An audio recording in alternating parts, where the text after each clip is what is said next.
Hi, dilly ho, you little silly whippersnappers. It's your boy, Kevin Gootee. Guess what? Here we are, back again. Well, another episode, and I'm all tan. Look at me, look gorgeous. Oh, wait, you're probably listening to me. As our demographics say, that most of you are listeners, not viewers. Who cares? As long as you're taking this great podcast. Maura Quint joins us this week to explain why Fargo should be thrown in the wood chipper. Lazy pun, but you know what? I'm tired. I just got back from vacation, all right? So cut me some slack. Kevin Israel, Mr. Reliable, love him to death. He's going to sit on as co-host yet again. Can't get enough of that fella. And we're going to find out if Maura is right or wrong by thinking Fargo is overrated. I need a favor. Wow, I didn't know we'd become such good friends, because if we had, you'd know that I give head before I give favors. And I don't even give my best friends head, so your chances of getting a favor are pretty fucking slim. Kevin Israel, name that film. Do you want a hint? It's a little off the beaten path of that quote. But yeah, I'm gonna need that. Doesn't even ring a bell. Late 90s. Oh, I mean, late 90s comedy / drama. I say that with at the end of that. it sounds like something that would come out of like Chasing Amy or something, but that's not late 90s, so I have no idea. Maura Quint is our guest. Maura, any idea what that film is from? I admit it is definitely a little off the beaten path, but any idea what that's from? Well, you narrowed it down so much. I think there were only 3 or 4 films that happened in the late 90s. So, it's got to be one of them. It's not The Matrix. Oh, well, shit. I'm out. I'm out then. I just looked it up, and I've never seen it. What? Ooh. I would have no Kevin Israel. That's bullshit, because you love this is a 90s film. I love it, and I'm shocked. Never saw it. Never saw it. The film is Go. Yep. Maura Quint. That's about like it's a bunch of separate stories that all link together. Yeah, never saw it. Katie Holmes in her prime. Oh, it's Katie Holmes right around with like Lola Rent too. Like those two both kind of had. Run Lola Run. Sorry. I love Run. I'm very pretentious. I'm giving you. I love Run Lola Run. It's fantastic. Yeah, those two. I don't know. They always go together in my head. And Timothy Olyphant is a fantastic bad guy in this. Kevin Gootee, Kevin Israel sitting in yet again on Baby Watch. We are back yet again. Maura Quint. Hey, how are you? Thanks for joining and hanging out with us tonight. How goes it over there in PA? It's all right. It's looking like it's going to storm here, but that's okay. We're prepared for that sort of thing around these parts. Speaking of storm, Maura has chosen a film that has a storm in it or two. That film is the beloved 1996's Fargo, a budget at the time of $7 million, a box office haul of $60 million. Turn that into 2023 money, $13.6 million budget. $116.9 million ROI. All right. Not too shabby. Did okay. You betcha. Ha! Here we go. Getting us started. IMDb 1 through 10 with decimal points. Maura, what do you think that Fargo has for the old IMDb-er? People love this movie. So, I mean, and it like critics loved it. People who saw it love it. It's got to be pretty high up there. I mean, it's probably like a 8.89, something like that. 8.9. Kevin Israel. I'm gonna go 9 flat. 8.1. Oh, not bad. You're farting around it. How about we go to Rotten Tomatoes, folks? The critics. What did the critics give Fargo? I know the critics loved this. I'm gonna go 92. 92. Maura. I think it was higher. I'm gonna go 96. You both are just 2 flies or moths around the flame circling. 94. Oh, all right. All right. I'll take it. Back to you, Maura. What did the audience give Fargo? Oh gosh. Now I'm all. Nope, she froze. At least it's not a terrible face she's making. Sometimes it's like a really bad where you're like, you look like you're having an orgasm. Yeah, I was just gonna say she's like the bukkake. Maura, you froze. Like, can you hear? Oh, poop. Yeah. In the middle of like a fart. I was on a conference call recently with like a new client, and it's a real serious, like we're trying to convince them, and they're the CEO of the company froze and he had like one eye open and it looked like he had a googly eye and I was sitting there and I was like, just don't laugh. And somebody goes, well, that's unfortunate. Maura, what do you think the audience scored for Fargo on Rotten Tomatoes? Oh boy. All right. The audience tends to like things more than the critics. You said 94. I'll say 95 for the audience. 95. Kevin Israel. 88. 92. Wow, really? Jeez. Yeah, this was pretty well revered top to bottom. Quotes? Oh, yeah. And, of course, the aforementioned, you betcha. Other than that, I have nothing quotes. This film, not quotable. Maura, any quotes jump out at you? I mean, they say Margie about 1 million times. So just saying Margie, or really, I think if you try to speak in a Minnesotan, like a northern Minnesotan accent, it doesn't matter what you're saying, that counts as a Fargo quote. You could say anything. You could quote other movies in that accent, and now it's a Fargo quote. You got me thinking now. Can you imagine calling out the name Margie in the throes of passion? I sure couldn't. Yeah. Homer could. Oh, that's Marge. But Margie, that's up there with like, it's got to be like Ethel, Brenda, any other Dorothea. Those names, if I ever met a woman, I go, I can't do this. I'm sorry. You don't have to say their name. You can say other things. Like we've invented a whole host of other vocabulary for this. I'm just letting you know in case like you're in that situation and you don't, it doesn't have to be. Sugar tits doesn't miss either. That's always a good one. Always works. Never a problem. Never going to get you canceled. Kevin Israel in the bedroom. It better not. Kevin Israel. How about you? Quotes? There wasn't a lot of Fargo quoting going on around my fraternity house when No, mine either. But we checked out the numbers and it's a pretty sweet deal. Oh yeah, they did say that a lot. 5 fun facts. Despite the title, only the opening scene where Jerry meets Carl and Geyer to reveal the plan to kidnap his wife and hold her for ransom takes place in Fargo. Most of the movie takes place in either Brainerd or the Twin Cities area. Brainerd. That is very fun. That's so fun. Spelled like Brainerd. Yeah. In 2001, several media outlets falsely reported that Takako Konishi has trekked from Tokyo to Bismarck and Fargo in search of the fictitious money hidden by Steve Buscemi's character, Carl Showalter, and froze in the cold. Can you imagine someone actually goes out for that kind of quest? Hey, while we're at it, Kevin Israel, why don't we go look to see if we can find One-Eye Willie's treasure from Goonies and see if that... And the dead man's chest, where's that at? Oh, yeah.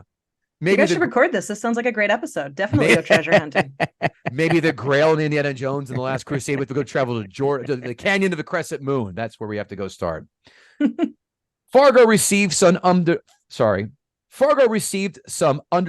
backlash from Minnesotans and North Dakotans for portraying their neck of the American woods as being simple, funny-talking folks. Indeed, the movie's commentary, native Minnesotan Joel Coen, referred to the state as Siberia with family restaurants. Sounds like a lot of Shoney's and Steak and Shakes are happening up there. Perkins, don't leave out of Perkins. Perkins, that's good. Good call. Perkins. Yep. Guess the money didn't get any funding from the state. Yeah. But now they use it as a travel film. Yeah. Come to Fargo, where it was never filmed. Right. Some see the wood chipper. It's a movie that people who don't live here seem to enjoy, but for us, it's a little bit of an embarrassment. That makes sense to me. I got a lot to say on that. Yeah, only a few minutes. I copied and pasted the same damn one twice. Whoops. More fun facts. By the way, were disorganized. I will actually insert this. It was so easy because I read this and go, it's not that fun of a fact. But now, in a pinch, here we go. It was easy to get Frances McDormand to play the role of Margie. You know why? Because she's married to one of the Coen brothers. Yeah, well, that is fun. That's why she's in most of their... Well, that's not why she's in. What a terribly sexist thing I was saying. She's deeply talented of her own rights, but I would imagine she gets some top consideration. The role of Carl Showalter was written specifically for Steve Buscemi, to which I ask, what the hell would you have done if he said, I'm sorry, I'm too busy doing another Tarantino film right now? That's when you get Malkovich in there.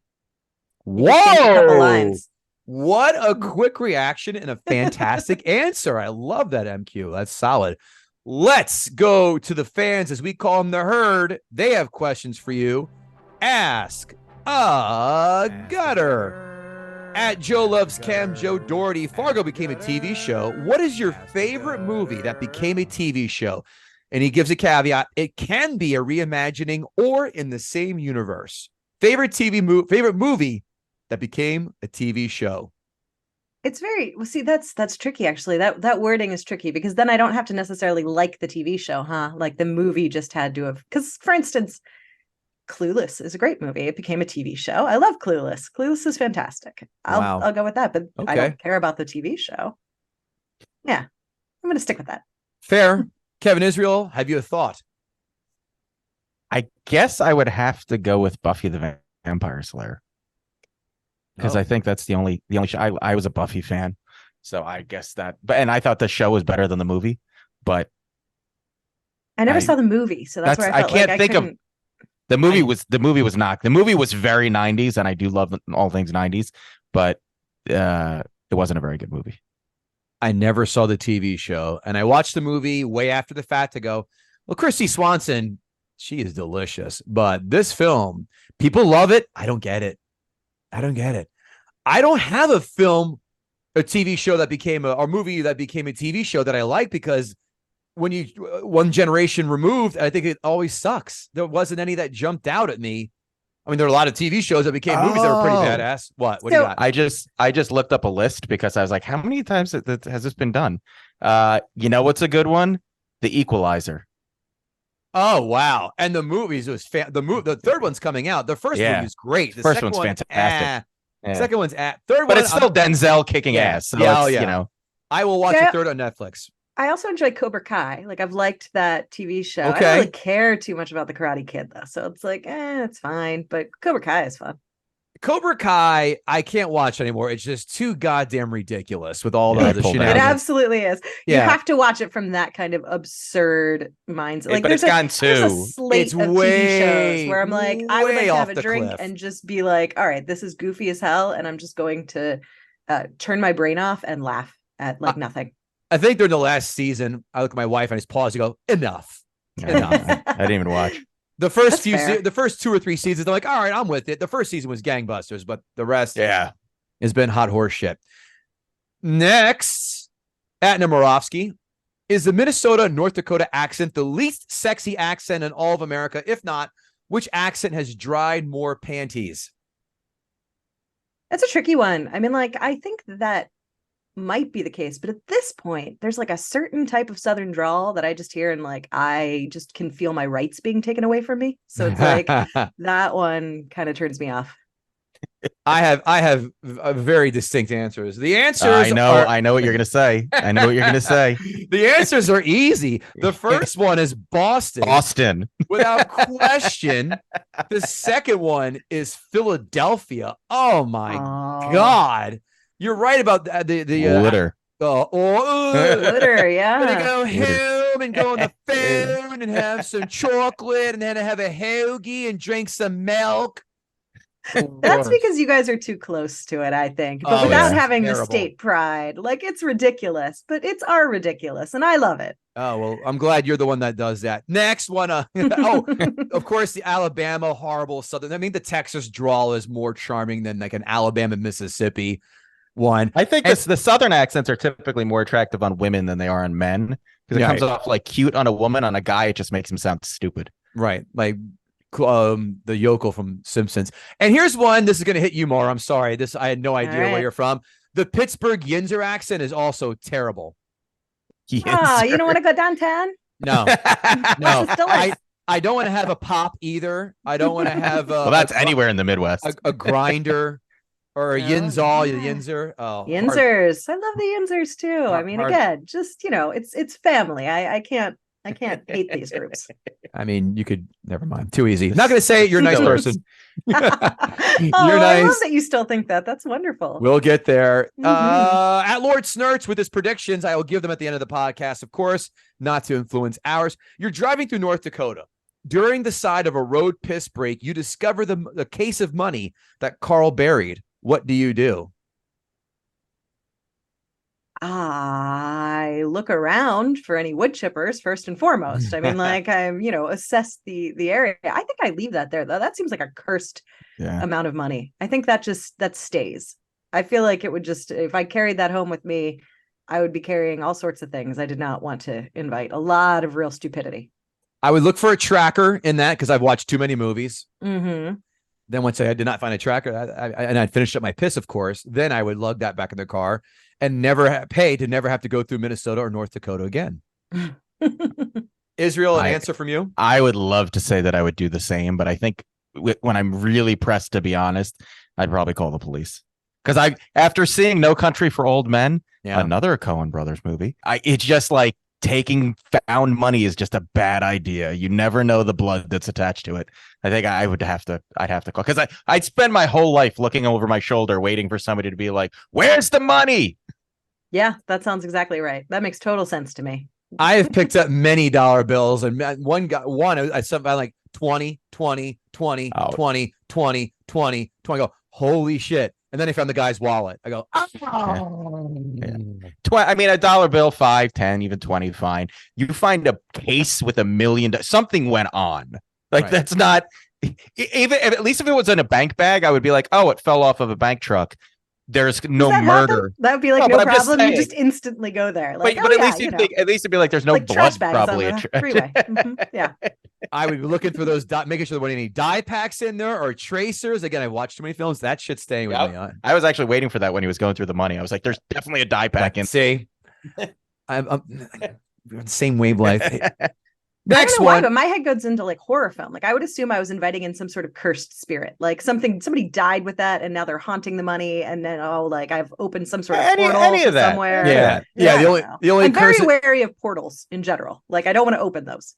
Yeah, the only curse I have to worry about is the IRS finding out I found this money. That's the only curse I have to worry about. Right.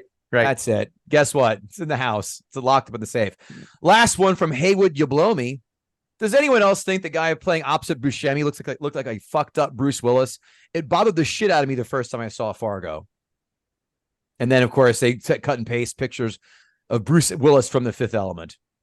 I couldn't help but comment on that one. I knew you. That was on cable when I was flipping around eating dinner tonight, too. I thought of you. And sorry, any thoughts on that? I was just saying, no, it does. It looks like if he actually got as beat up as he was supposed to get in Die Hard, this is what he would come out looking like. And that's going to close Ask a Gutter. Maura, no one listens to the end of the podcast. We give our plugs out in the beginning. Maura Quint, what are you up to? Where can we find you? That's such a good question because I've got nothing going on right now. So, you can just basically find me anywhere online. I'm haunting all the social media sites as Maura Quint, and then I am doing my work at Americans for Tax Fairness. So you can go there if you're interested in progressive tax policy, but otherwise, if you want the jokes, it's just me trying to figure out social media sites for the minute while I try to figure out a way to be creative going forward. I'm sure that'll happen eventually. Can you make a hell of a joke about a 1040 form, and then a 1040 walks in a bar and meets a W9, and then what do you know? A W2 pops out 9 months later. Wow, that's good. You had that right there, ready to go. Yeah, wow. That was from that was off the dome, as they wasn't say. it? Wasn't it? Hey, I've got a little experience in this. Kevin Israel, I want to hear what you're up to. I'm waiting for a baby. My comedy calendar is utterly dead right now because I'm taking September and October off, as my daughter will be born any minute. So that's where we are. Wait a second. Is your wife a pregnant cop? Like, is Fargo somehow based She's on her? out there right now puking in the ice, actually, as it happens. Amazing. Yeah, This is so strange topical. coincidence. Yeah. And by the way, he made her eggs at 4 a.m. today, too, by the way. What a doting husband. Of course, guttingthesacredcow.com for all your t-shirt needs, hats, mugs, whatever you want to find there. Guttingthesacredcow at gmail.com to advertise with us.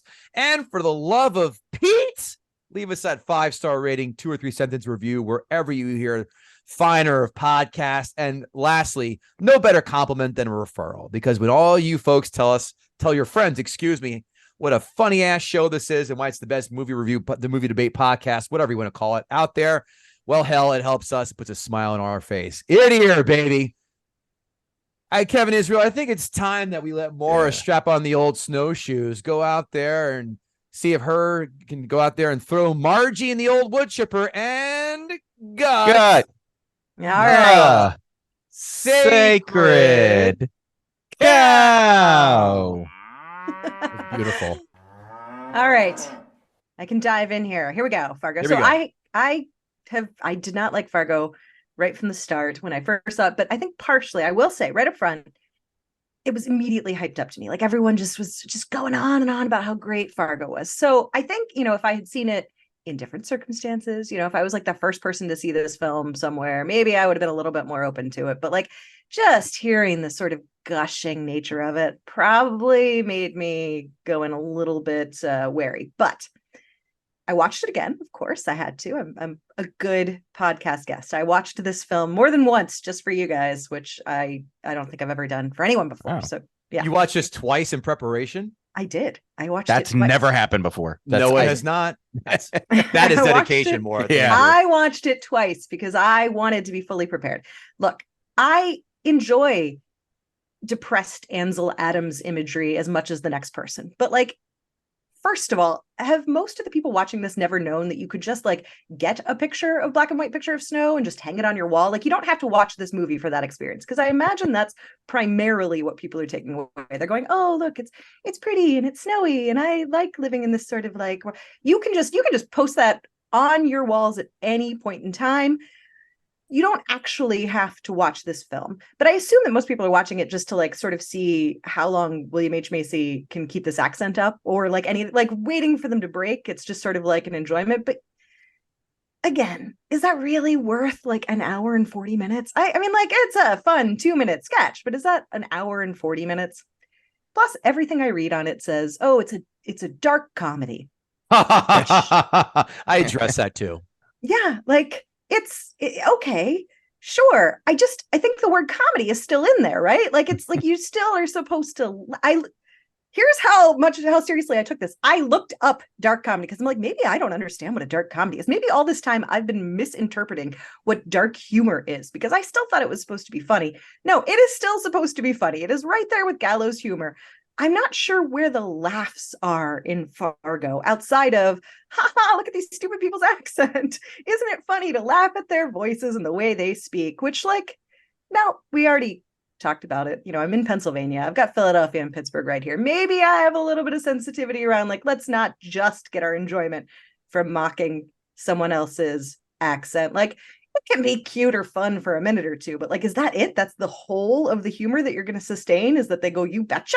And like, oh yeah, and they go up at the end of their speech. Like that's it. That's for 2 hours. That's it. May I read you a list of what Google thinks are popular dark comedies? I will give you a few. Okay. American Psycho. That's fair. Is it a funny film though? There's enough parts in it that I've referenced that I would say it's a dark comedy. Okay, I haven't watched it in a while. I liked it. Don't remember. Don't just laughing. stare at it. Eat it. Yeah. See, you laughed. Knives Out. Knives Out is the next one. Laughing? No. That's a whodunit, not a dark comedy. Yeah. Inglorious Bastards. Definitely not a dark comedy. I'm not going to let anyone do that.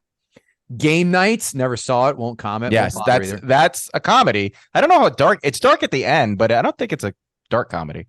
Jojo Rabbit. Satirical. Yeah, it's not a comedy. Yeah. And not funny either. It's definitely not a comedy. Parasite. Also listed as a dark comedy.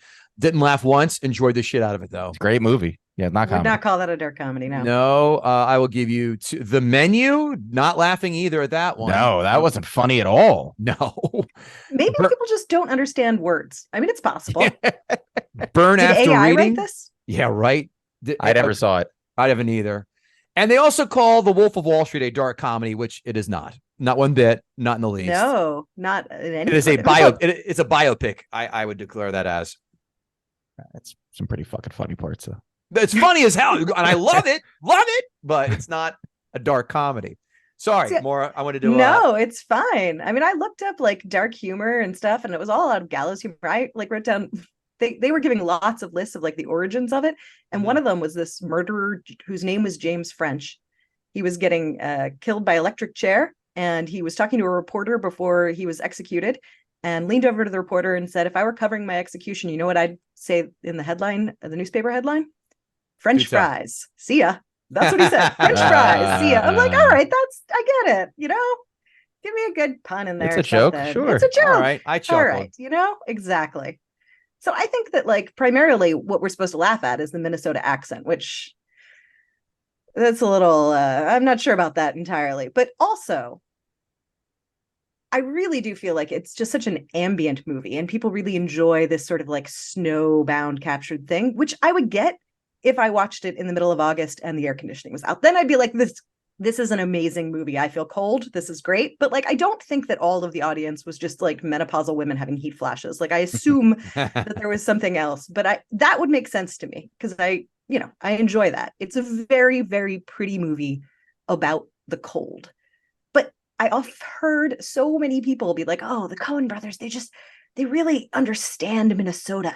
They get it. They nailed Minnesota, which is infuriating to me because, as you mentioned, the movie is called Fargo, which is in North Dakota. It's not even in Minnesota. I understand that most of the movie takes place there, but also, fuck you. You're naming your movie something from a completely different state than is the one that you're pretending to capture. That annoys me, but whatever. That's a little aside. But I'm also instantly angry at this movie because of the way it opens. The way it opens is that fun thing coming up on the screen saying, "This is a true story. The events depicted in this film took place in Minnesota in 1987 at the request of the survivors. The names have been changed. Out of respect for the dead, the rest has been told exactly as it occurred." This is bullshit. It is not a true story. They fucking just made it up, and it makes me crazy. And sounds like someone didn't like Blair Witch Project as well. I'm gonna rant wasn't true? for a second here. Wait, what? Wait. There's not been any ranting yet, but go stand in the corner with your nose. It's fine. Just pointing in. I'll be over. Also done in this very podcast. That makes sense to me. Different thoughts about that one. But anyway, like we know that this is not a true story. It's not based in any true story.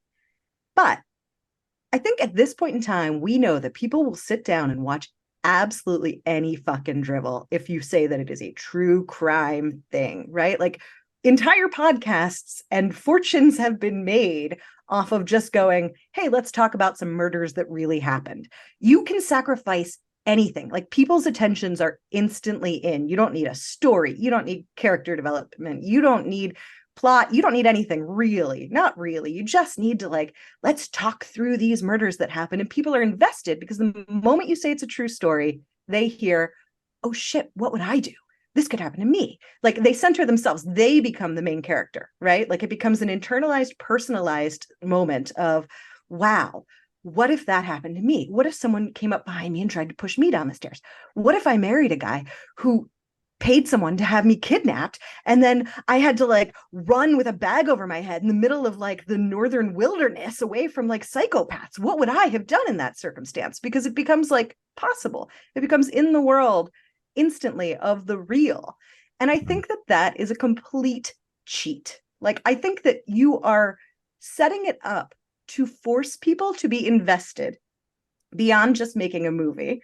And I think that that's like, it's like, people were calling that genius. I find it just manipulative. Like, I think that, you know, if you're going to make a movie and make a story, I like the Coen brothers too. Like, I will say up front, I like them. I like many of their films very, very much.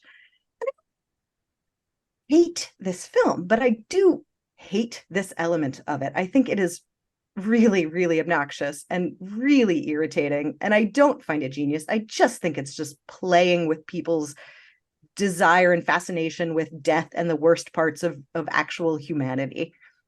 So that one makes me crazy. It pisses me off. There's just no point to it. It just artificially engages us.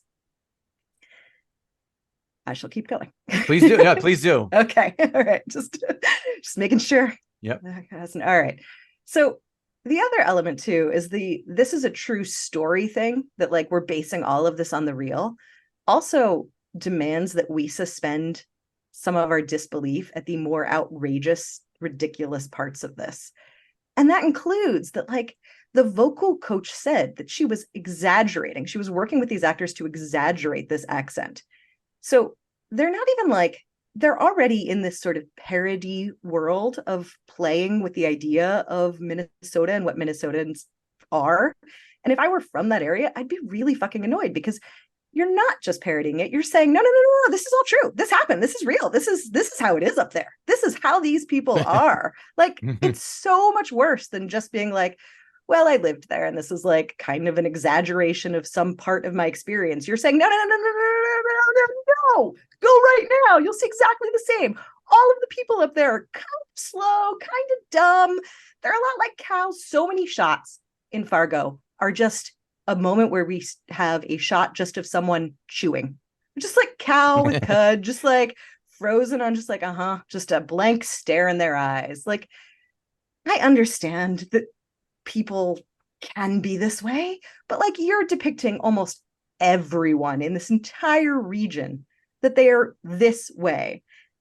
It's like, oh, okay, these are all people who they take their time at the DMV. Like, partially because they don't know how to fill out the forms, and partially because they're just so dang happy to be there. Like, it's just it's like the worst idea of humanity in a movie. And you're telling us that we are supposed to actually believe this is fully true of all of these people. Plus, if you're going to tell me that this is an actual depiction of Minnesota and you're not going to show me a hot dish, I know you are bullshit. I didn't see one casserole. God damn it! Not a single tater tot casserole. This is like, what the fuck? This is nonsense. Wait. Can I hate to be a one-upper. No, not even one person putting ranch on their pizza. What are we talking about? I didn't see a single bottle of ranch in the whole movie. Like, this is obviously not a true depiction of the area. It's absurd and insulting. Also, all of our characters, just about all of our characters, they get progressively stupider throughout the movie. And it's fine. Like, it's fun. It can be very fun to have stupid characters and watch them and stuff. But like, these get more and more cartoonish while still maintaining a kind of slow pace to the movie.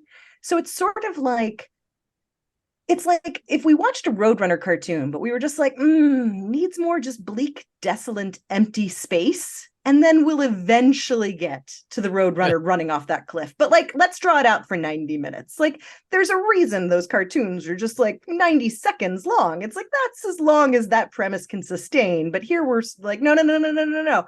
We're going to keep this cartoon going, but kind of quietly, like a quiet cartoon. It doesn't really like mesh up that well to me. And we have one character who does not, right? We have one hero who is a good character, who is fleshed out both metaphorically and physically as a pregnant woman. We have one character that is our hero. I think that like also part of the humor is supposed to be that she's pregnant, which like, maybe that's funny to people who have never experienced pregnancy, but to the rest of us, it's just kind of like, no, you actually do have to do your job until they can see something coming out of you. You are actually still expected to show up for work. Like, that's just, that's just normal in life. And except for one scene, it really doesn't play into the script. Like, she just gets sick outside on the ice, and that's it. Oh, I'm fine. Okay. But there's never, it's not like she's in a shootout and worried about the baby taking a bullet, or she's running and she gets too winded too fast because the baby's draining all of her energy. She wears a baby bump that, by the way, was filled with bird seed. That's a little fun fact number 6, but there's no real payoff for her being pregnant. No, we don't see her in any way, like even connecting to her pregnancy. Like, it doesn't even humanize her in terms of like, oh, she's aware of this child that she's going. There doesn't seem to even really be any awareness of it per se. It's just, we made her pregnant, maybe just because that's funnier or something to like juxtapose. I'm not sure.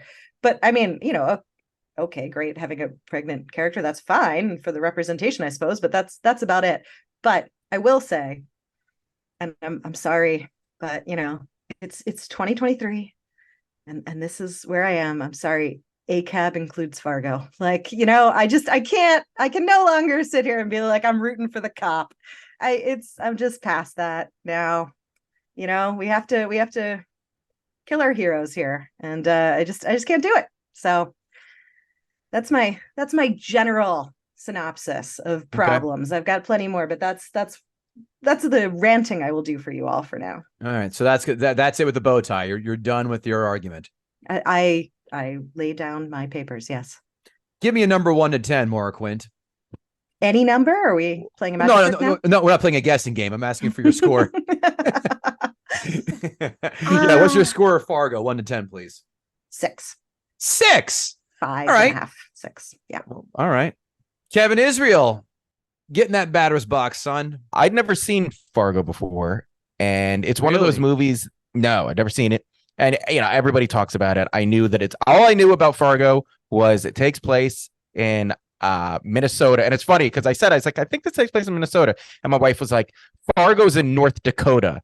And I was like, yeah, but for some reason, it's like, I was sure this takes place in Minnesota. And then as soon as it starts and they said, Minnesota, I was like, see, I told you. She's like, but Fargo's in North Dakota. And I was like, this is the kind of argument that ends a marriage. Like, this is She's how a very smart woman, and I'm fully on her side. I love how she said it so pejoratively, but you're like, no, Ashley, Yeah. you're wrong. Right. So anyhow, so I'd never seen the movie. I just knew that it was in a big Midwestern state. It was cold and there was a murder. That's all I knew about I had no idea. And that William H. Macy was in it. That's the only thing I knew about it. I got very excited. I love Peter Stormare. I love him. I love almost everything he does. He's my favorite devil of all time, which I've talked about before. He can do no wrong. And he's usually in little bit parts where he has maybe 4 or 5 lines, and they're always the highlight of whatever movie he's in. He's such an odd pick for this movie because he is Russian, I believe, and he does have that accent. And in this movie, has an American accent, I think, and it's not really clear who he or what he is. And other than he's a psycho, you get that.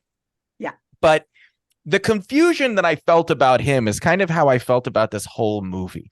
Like, so they dyed his hair blonde, which was something I was going to bring up before the tweet, because I feel like in the 90s when they were like, we need to make somebody different, dye his hair blonde. That'll do it. Like, that's what they did to Bruce Willis in Fifth Element. And it was such a weird choice because he looked so out of place in the whole movie. And the Jackal. He also did that movie for and the Jackal.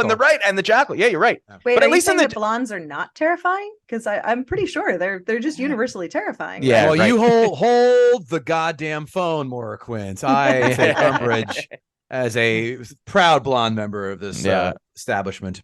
I'm I'm not saying going to piss you off. I'm saying people who are blatantly not blonde, like Peter Stormare in our picture that we have behind us, has dark stubble. He's clearly not a blonde. It was just such a weird thing. The character was weird. Anyway, moving on to the point of the whole movie. I've said this 1,000 times, and I'll say it 1,000 more times on this podcast if I'm lucky enough to be part of 1,000 more episodes. I love character-driven stories.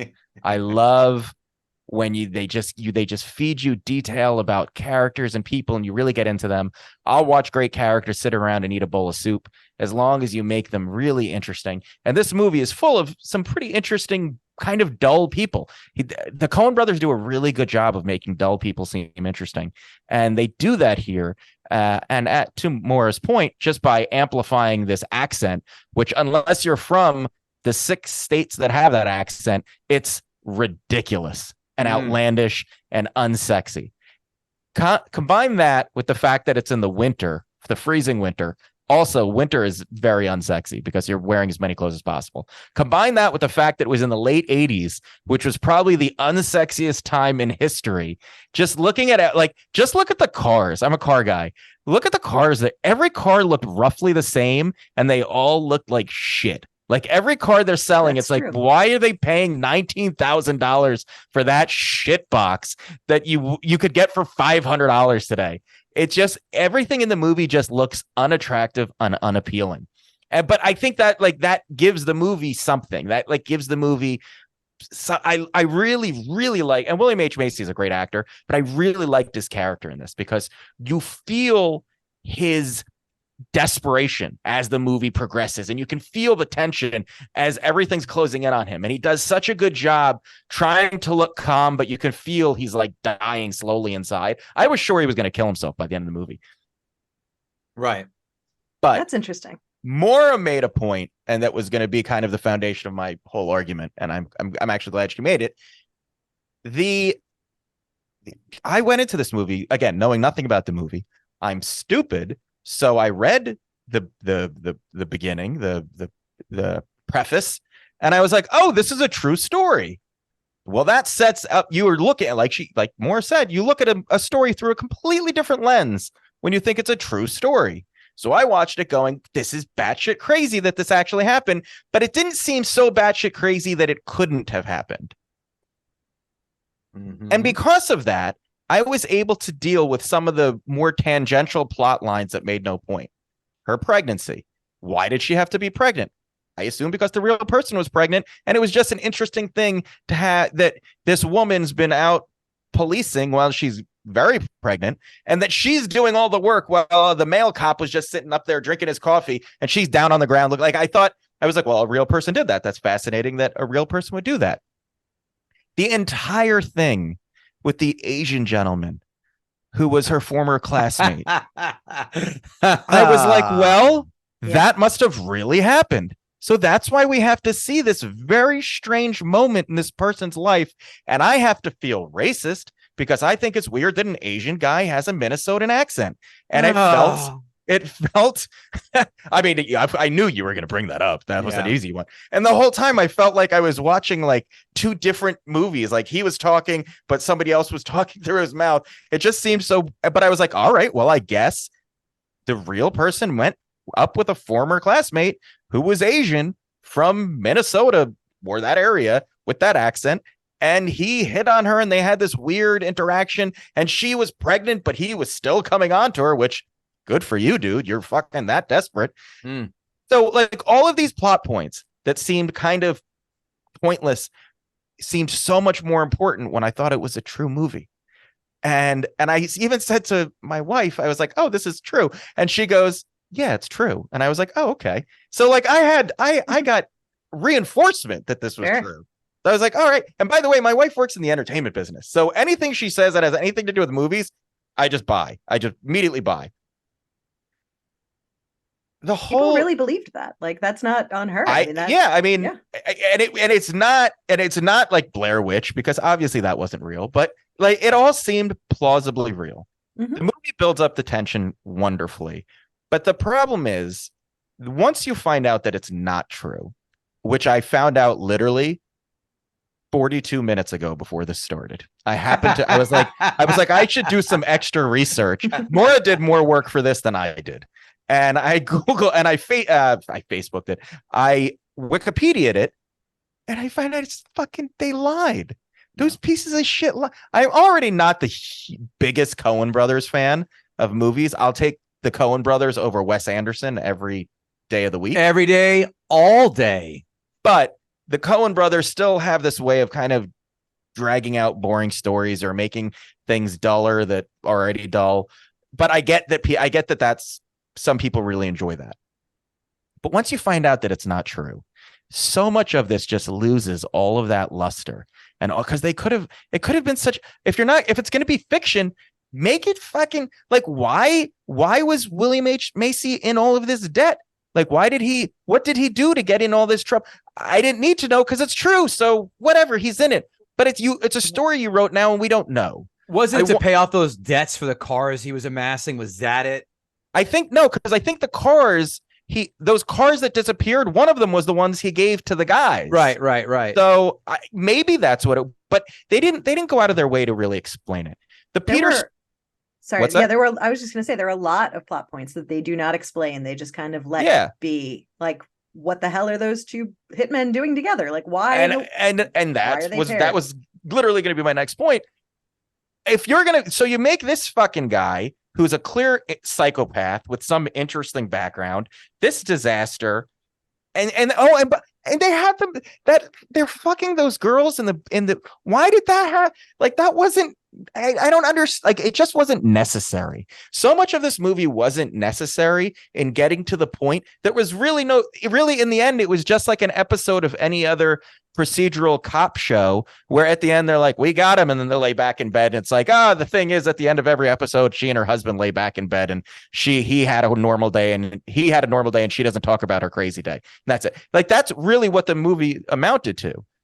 Other than just all this other shit they threw in just to be like, you're going to get a lot of Minnesota stuff in this and you're going to feel like you've been in Minnesota. And it's like, I didn't know.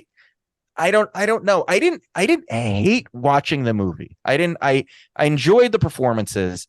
I enjoyed the characters. I thought Steve Buscemi is great. I mean, Steve Buscemi is just great in almost everything he does.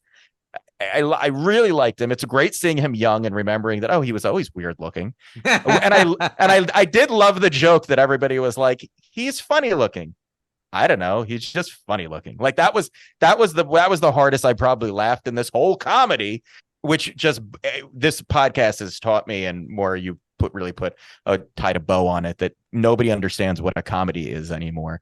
But this is not a comedy in any sense of the word, but it's just God, I wish I never found out that this wasn't true. I had such a different review going into this before.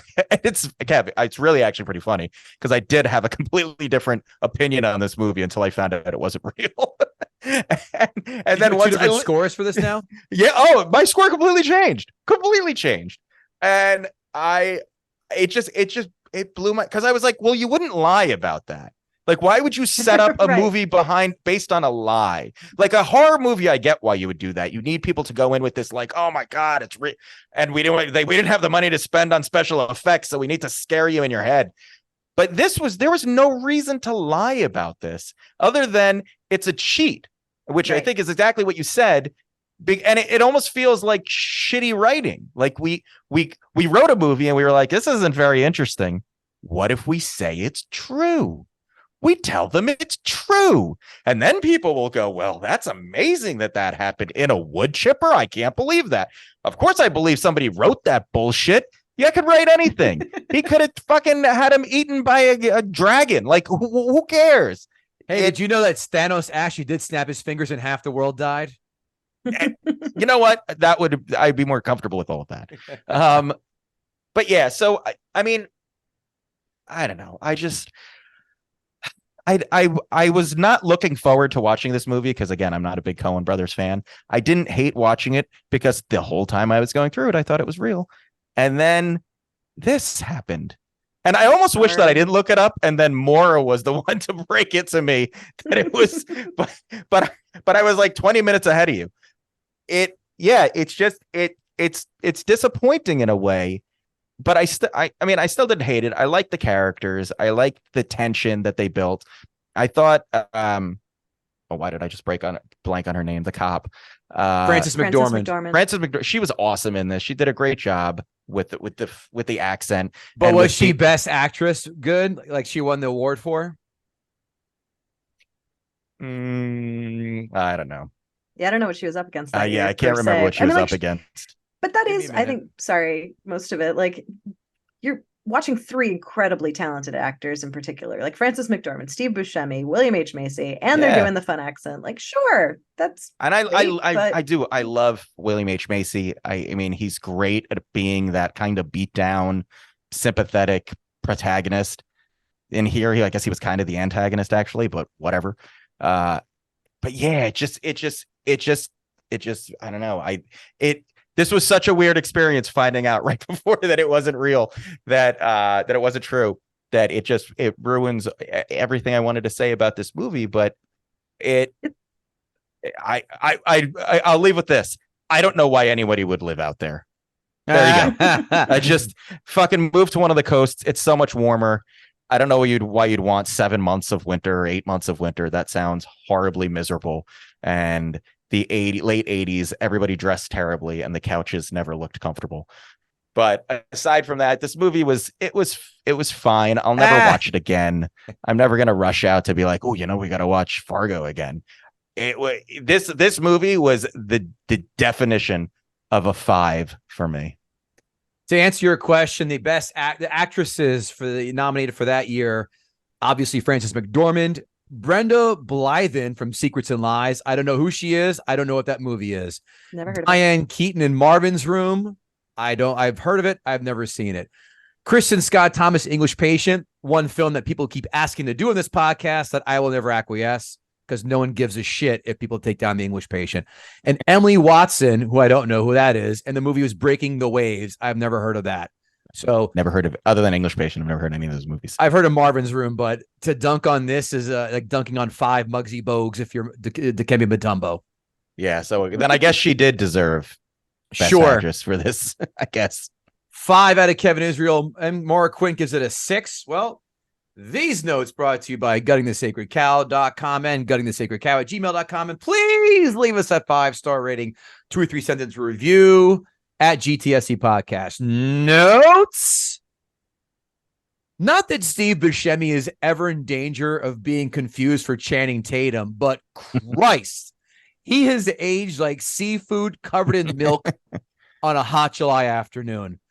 He looks like John Leguizamo's Down syndrome brother. Steve Buscemi, oof, he's actually my buddy's neighbor, literally lives across the street from him in Brooklyn. The Minnesota accent is bad, but not cracking the holy trinity of Philly, Boston, or the Deep South. I mean, said that before, but it bears repeating.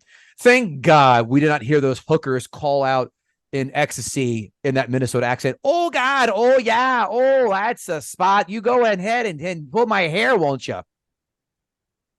I never got a hook. Thank you. I never got a hooker. Never will. Because I'm good looking. Just kidding.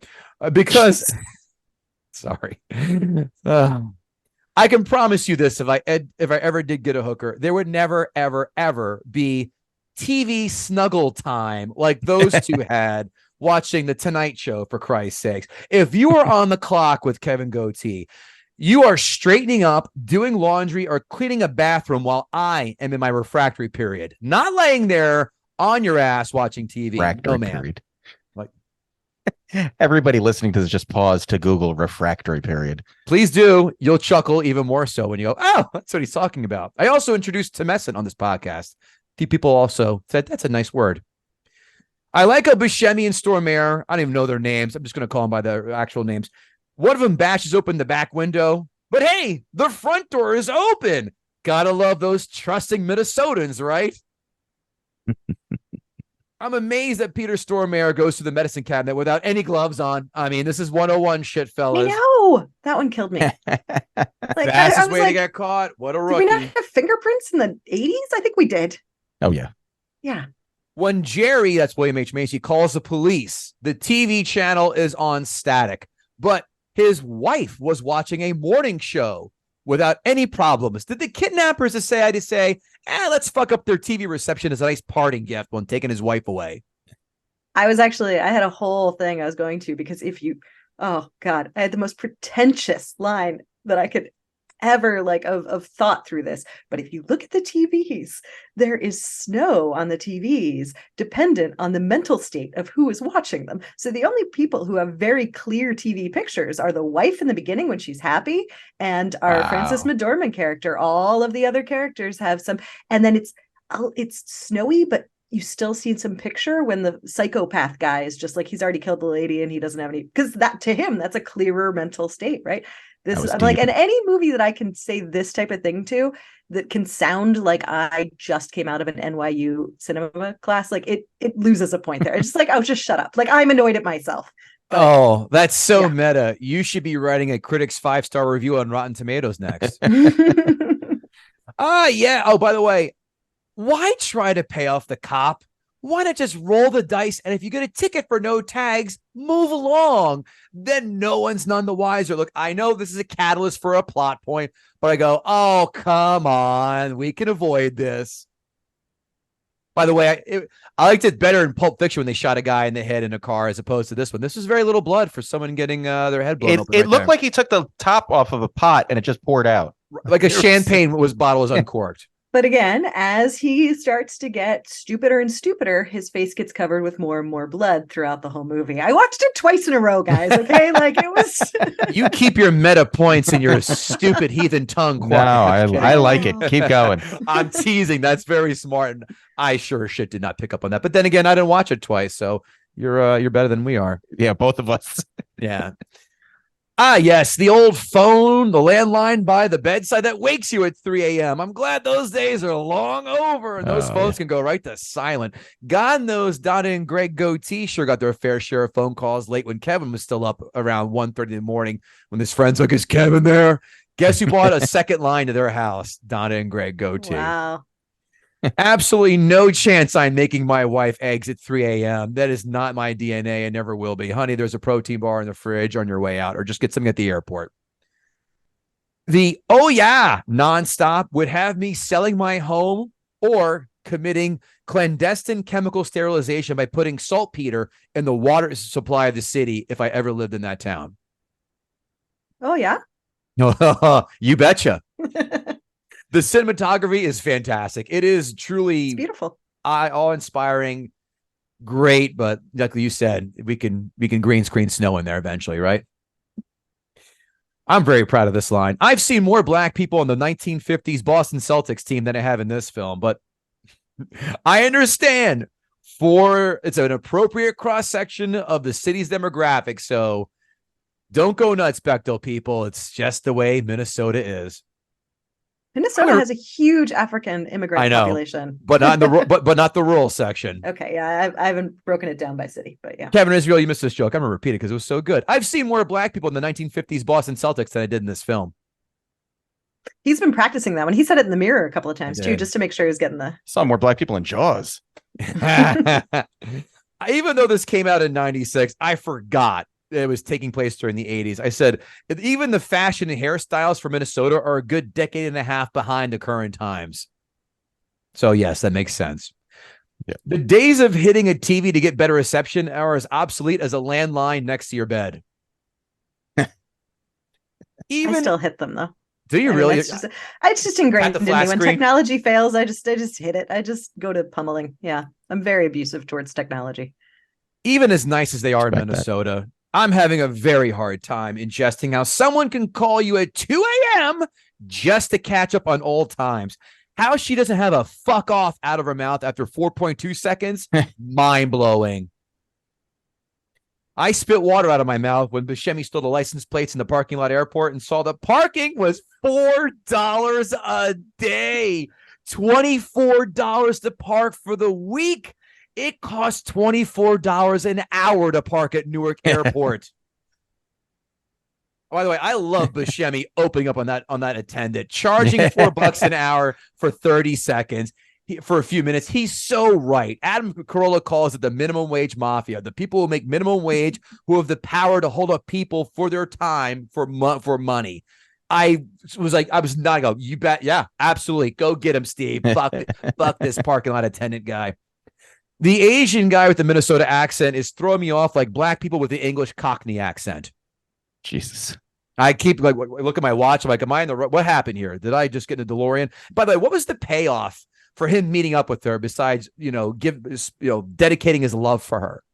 It's not like he played an integral role to the story, except finding out that he's a liar. Do you want me to keep going with my film course 101 stuff? Do it. Because do it. Please look, do. You have to understand, I spent most of high school learning it, really practicing how to bullshit through anything. All right, let's look for the intricate and bullshit. And that one came up. What was the point of that scene? Why the hell is that in there at all? And I got so annoyed that I went and I started looking up theories. And there's a whole school of thought on this. Ugh. One of which being that one of which was just because then it kind of tricks you more into thinking it's real, like you were saying before. So it's there's that, because why else would it be there? Who cares? But the other is, hey, you've got this cop who's a good cop. She notices things. But here, she walks in the door. She's fixing her hair. She's not told her husband that she's meeting this dude. There's a little something there. And she has this conversation and she doesn't find out until the next day that no, he's actually mentally unstable. He's completely made up all of these things. And that is the trigger for her to go, oh, maybe I've been too trustworthy, too trusting with other people. And now maybe when I'm thinking about this case, I should be a little bit more critical of what I'm being told. And then she goes and is able to see that William H. Macy is lying to her. Now that is a cogent, coherent, loving argument that I am fully behind. I was all ready to say, oh yeah, Maura, try and explain to us why 2001: A Space Odyssey is a good film, because I'm going to call you a liar. And so is Kevin Israel. But no, that makes perfect sense. I would still. I was actually annoyed. Yeah. I was annoyed when I read it because I was really irritated at that whole scene. And then I was like, oh, God damn it. That kind of tracks. Fuck you. Okay. You think when Shep the Indian started whipping Buscemi with a belt, every American Indian in the theater audience got up and cheered because of the whole, Manifest Destiny thing we did? It's a smart joke, Kevin. Don't Jesus me. It's a smart joke. I'd be so afraid to live in the Midwest or northern states because I don't feel like having a 20-minute conversation when I say hi, going outside to get my mail. I know this is a plot point, again, for a catalyst, but the old man, he could have gotten another shot or two off at Buscemi before he got finished off. He had plenty of time to aim and all that. Buscemi was definitely dazed. That's that. I shook my head and said, "Nah, not buying. I agree. I laughed hard when they called Buscemi a, quote, funny looking guy. That's a lot nicer than what they would call him over here in Jersey, as opposed to calling him a rat-faced pygmy with barracuda teeth. The wood chipper scene is a fantastic idea, never been done before. That is, whenever someone says Fargo, that is your go-to besides You Betcha. That is the quintessential, like, holy shit, like, that was the calling card for this film. And I love the originality of it. It has been done since, though. Well, it was a pioneer. Give me another one that the wood chipper was. Deadpool 2. One of the X-Force characters flies into a wood chipper. Saw that in the theater. I own it. I watched it again. Haven't rewatched it since. By the way, I thought that American Indian guy was Chief from One Flew Over the Cuckoo's Nest. I Googled. It wasn't. No, he would have been too. No, yes, the age would have been. Yeah. When you get arrested in Minnesota, is it something like this? You're under arrest. Oh, yeah. You have the right to remain silent. You betcha. Anything you say can and will be held against you. Would you like a recipe for the best tuna casserole in the entire world? In summation, the plot moved along. Very memorable characters. When I initially saw it, I said it was fine. Rewatch it for the episode, and guess what? It's fine. Characters are decent. Like I said, good plot and character development. Kevin Israel, you stole the words out of my mouth. I am never going to rewatch this again, ever.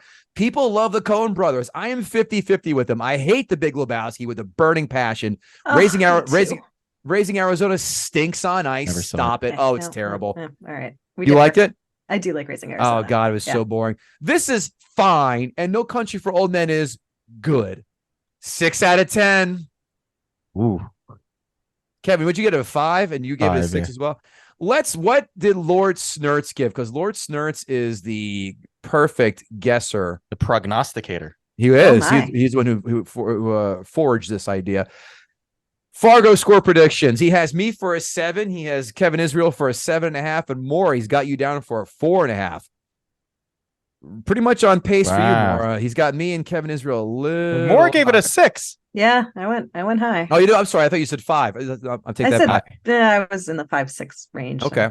So Snurts, you're a little off on that one, but that's all right. You're still hitting it. We still love you. Yeah. Let's go to what these guys and gals are giving the old metaphorical rub and tug for this film. Critics 5-star reviews. The spirit of comedy counterbalances the violence of the gangster film and trumps it hands down. Kind ordinariness and the wordy story clash victoriously with the irony of fate that lies in wait for enterprising hearts. I hate that person who wrote that review. I agree. Had Maura said it, I would have liked it. But coming from anybody else, it was terrible. Oh, you might as well just jerk off into a mirror and ceiling fan. Though Miller's Crossing may be one of the best Coen brothers of all time, as poetic as it is absurd, Fargo is the brothers' smartest film and matter-of-fact masterpiece. Smartest. Stop it. What's so smart about it? I don't know. Maybe we're all too dumb. Maybe they are just that much smarter than we are. Can I quote Family Guy? It insists upon itself. We just did The Godfather last week, so that was brought up to my recent memory. The Coen's dialogue is snappy and fun, and they know how to ride the line between serious and funny. Their tendency towards moments of horrific violence don't always work for me, but that is one of their signatures, and I can usually get past it. It's not funny. Yeah, exactly.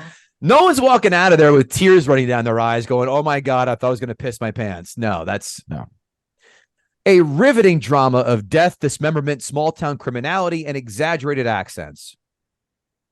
All right. I mean, take away riveting, it's fine. Yeah. Okay. It is a tale of those things. Critics 1-star reviews. In effect, the Coens have written an action film. Action film? Action film? What? What? Yeah, compared to Shakespeare, action film. I don't think you've seen much Shakespeare. There's like battle scenes and stuff, you know? All right. I thought my first go-to is Romeo and Juliet, which really does not. It's got some stabbing, lots of stabbing. Little poisoning too, but is that action? No. Jesus Christ. An action film that disregards the basic principle of the genre. That character is expressed in action. What? Okay, so they're saying it's like meant to be an action film. That's what they wrote, but they didn't actually put much of the action in. I think maybe a grand total of 13 bullets are fired. That is 15 seconds of an Arnold, not even 50, that's 5 seconds of Arnold in Terminator, any of the Terminator. You can have plenty of action without guns too, but this movie is not. It is I didn't see any crescent kicks from Van Damme like that in this film. Did you? No. Or even chase scenes where Tom Cruise with his arms scissoring as fast as possible as he runs across the building. No. Just at the very end when Kevin found out it wasn't based on a real story, then it was just like kicking and flailing and all sorts of stuff. Yeah. Especially when his wife threw a pillow at him when he told her, no, it's in Minnesota. From the camera angles to the set design, everything is calculated to make the viewer feel superior to the cloddish, geeky characters on display. Okay. All right. Fine. All attitude and low aptitude. Its function is to italicize the Coens' giddy contempt toward people who talk and think Minnesotan. Yeah, I can understand feeling that way.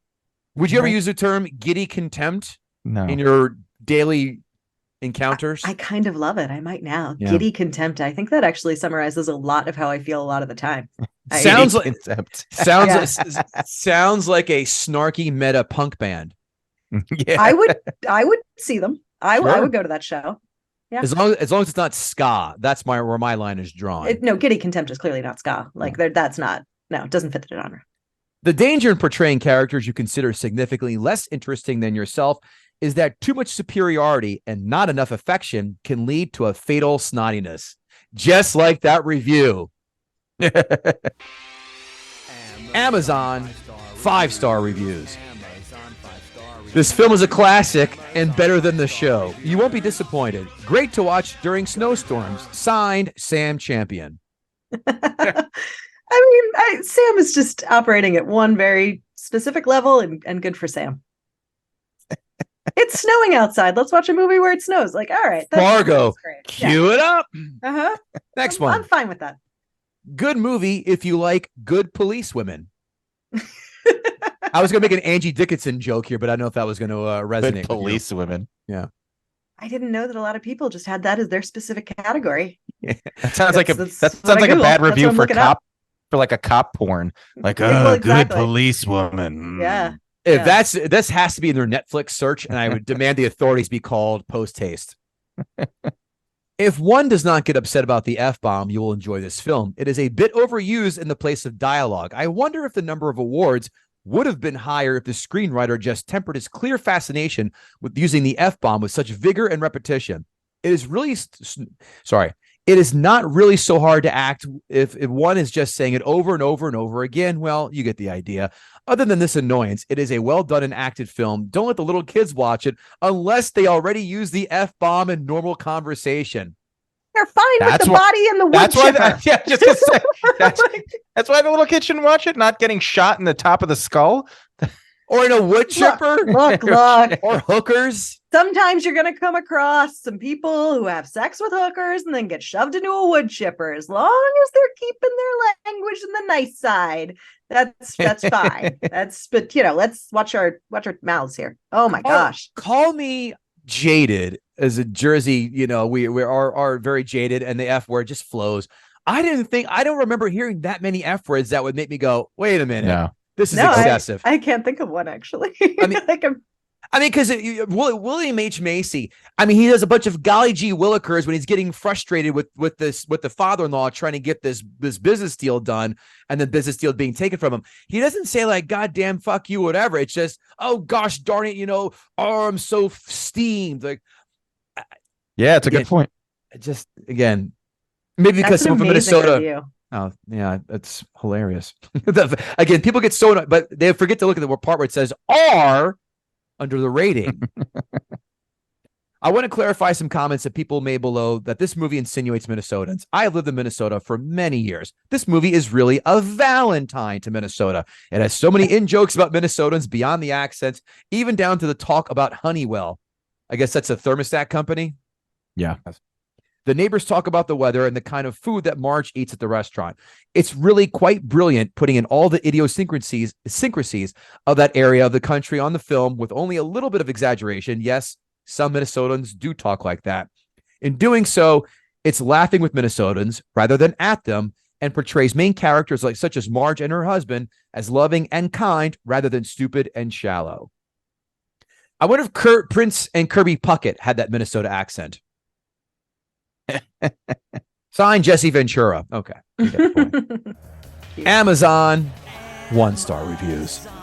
Tedious, boring, repetitive, uninspired, and mildly sick. If you ever wanted to watch a movie about average people with above average problems living in an average place with a homicidal maniac running around and a Steve Buscemi whine-a-log that just never ends, where everything is mundane and surprise is a word that requires dictionary research to be part of your viewing experience, except for the average people who are brutally murdered, which is probably a surprise to them, and everyone talks like they're from Fargo ND, then this movie is for you. That was the longest run-on sentence I've ever read in a review. Wow, he had some stuff to say. But there's more. Yeah. There's more. I hated myself for a while after walking away at the 70-minute mark because I wasted 67 extra minutes after my first suspicion that I'd stumbled upon trash. He only had like 20 minutes left. I know. Just see it through. You missed the wood chipper. The wood chipper. Violent. Purchased as a movie with a strong female role. My error there. I believe the female role was the police officer. Again, too violent for me. Not what I expected. A guy hires someone to kidnap his wife. Everything goes downhill from there and just keeps going down. Not uplifting. Not motivating. Signed, Rex Harriman, the Long Island serial killer. It is not uplifting. That is a fair statement. It's a dark comedy. Kevin Israel, did Maura Quint gut that sacred cow? I really enjoyed having Maura on the show. I thought you did a great job and you made all the points that I was going to make. I don't think she got it though. I don't, and here's why I don't think you got it. You gave it a 6. I know. I feel like if you go over 5, it's hard for me to support a gutting. Though I agree with all your points. They were cogent. They were well formed. I agree. I mirrored many of them, but I don't think really any of us got it. I think, it's still just floundering around out there. Then none of us will rewatch, even though you watched it twice, and I'm sorry for that. You should be. But no, that's entirely fair. I take my lumps. I think she did. Here's why. We never disagree. I like this. Rarely we do. Because she came out here and it's not like she said it sucks. It's basically, from what I took away from that, she's saying it's overrated. Everyone's putting this on the pedestal of great film, classic. I read the reviews, classic, dark comedy. She's like, no, it's not. It's fine. Saying it's overrated. And her meta arguments were just quite dainty and enjoyable. I'll give her that. But tell you what, Herd, you be the deciding factor. Yes, go to the Herd. Democracy rules. Go to at GTSC podcast and you tell us, do you think Maura got the sacred cow? KI says nay. KG says yay. Let's see who's funnier, ChatGPT or KG. By the way, the standings are currently sit at KG 21, Skynet 0. I pulled 3 jokes. The first 3 jokes on ChatGPT, asking them the right jokes about Fargo. Here we go. Why did the Minnesotan detective go to the car dealership after watching Fargo? Because he wanted to trade in his for a new you betcha. Oh, jeez. Yikes. That gets a yikes. Oh, that was as painful as watching those Minnesota hookers fuck. Why did the wood chippers start a therapy group? it had some serious disposal issues to work through after Fargo. That doesn't even make sense. Oh, Jesus. God, they're not even trying. Come on, AI. What the hell? It's going to take our jobs. Do it faster. Why did the snowman refuse to watch Fargo again? Because every time he saw the wood chipper scene, he'd melt in fear. AG stands undefeated. You know the X-Men. This is Colossus skin right here, baby. I am bulletproof. This AI. Isn't this supposed to be getting better? Isn't AI supposed to be learning and evolving? Unfortunately, it's getting trained off of like humanities jokes. So Right, I don't know that's true. how much better it's going to get. It's like if they took Terminator, like the bad Terminator in the last film, which they all sucked, the sequels except for 2, and they went in backwards order, and now we're back at like just boring ass T-800 Arnold from Terminator 1. Maura Quint, it's been a joy having you on here. Thanks so much for hanging out. We'll see you all next time. Take care.